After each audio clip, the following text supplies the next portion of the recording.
more, though, than provide short-term relief. All those things are just in the short term to help tide people over, but we've got to rebuild our economy in a much more fundamental way. We've got to secure our long-term prosperity and strengthen our economy for the 21st century. And this is where the issue that Bill Nelson brought up, I think, is relevant. You know, one of the areas where we're in danger of losing our competitive edge is in science and technology, and nothing symbolizes that more than our space program. You know, when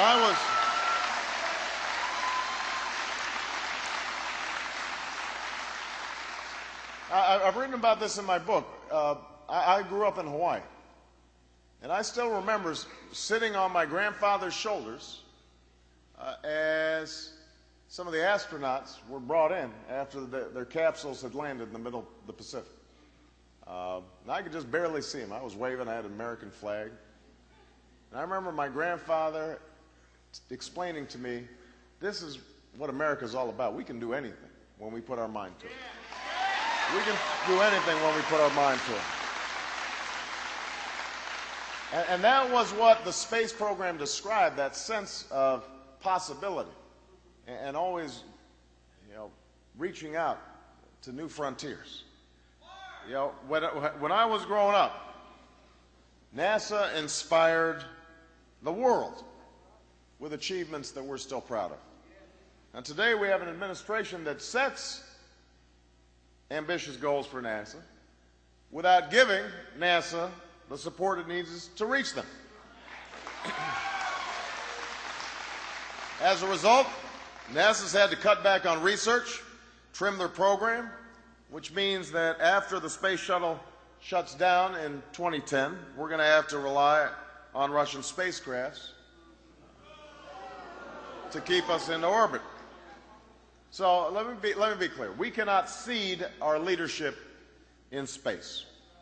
That's why I'm going to close the gap, ensure that our space program doesn't suffer when the shuttle goes out of service. We may extend an additional shuttle launch. We're going to work with Bill Nelson to add at least one more flight beyond 2010 by continuing to support NASA funding, by speeding the development of the shuttle's successor, by making sure that all those who work in the space industry in Florida do not lose their jobs when the shuttle is retired, because we can't afford to lose their expertise.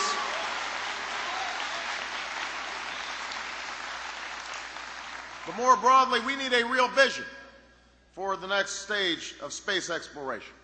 And to help formulate this vision, I'm going to reestablish the National Aeronautics and Space Council so that we can develop a plan to explore the solar system, a plan that involves both human and robotic missions, and enlist both international partners and the private sector. And as America leads the world to long-term exploration of the moon and Mars and beyond, let's also tap NASA's ingenuity to build the airplanes of tomorrow and to study our own planet so we can combat global climate change. Under my watch,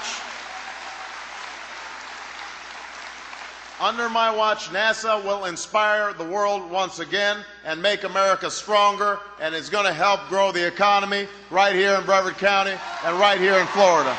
That's what we're going to do.